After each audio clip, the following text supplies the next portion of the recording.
Hi, my name is Hwang. I'm a Senior Associate at QueenCityLaw. We are an award-winning law firm. Today I'm going to be talking about employee rights and personal grievance claims. Firstly, what is a personal grievance claim? It is a claim brought by an employee when your employer has wronged you. This is different from a minimum rights breach, for instance, where the employer does not give you minimum entitlement rights like minimum wages, annual leave, public holidays. Those are different from personal grievance claims. Secondly, important timeframes. The employee must bring the claim within 90 days of the event happening, although you can apply for an extension of time if you need more time for various reasons.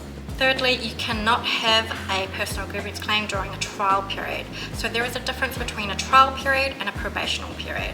A trial period allows an employer who has 20 or less employees to basically trial out whether the employee is right for them, and during this period, typically 90 days, they can let that employee go and the employee will not have any rights to bring a personal grievance claim for any unjustified dismissal.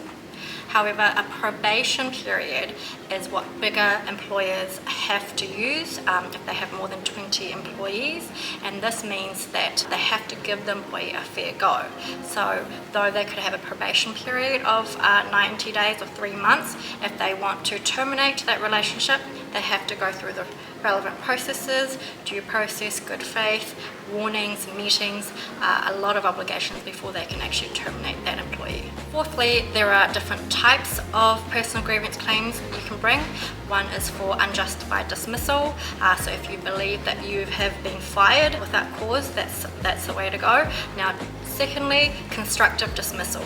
This is where you feel that you have been forced to resign. You did not want to resign, but you have felt that you could no longer be there, and therefore it's kind of like an unjustified dismissal claim where you say that you have been forced to resign and it was unfair. Thirdly, it could be for harassment, sexual, racist type of unfair treatment you have suffered. You can bring a cause of claim for that too. Now, lastly, what are the remedies that you can bring? The 5 typical remedies that are sought after for a personal grievance claim is reimbursement. So if you have incurred expenses that you believe that the employer should repay you, you can claim for reimbursement.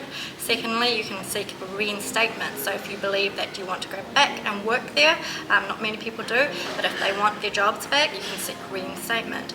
Thirdly is compensation. We typically call this hurt and humiliation costs. So if you believe that your employer has caused you stress or just loss of dignity, humiliated you in front of other people, you can seek compensation for that. Fourthly, you can seek lost wages. So if you were unfairly fired and you couldn't find a job for 3 months, then you can seek lost wages for that period. And lastly, legal costs. So those are the 5 main points you need to understand for a personal grievance claim.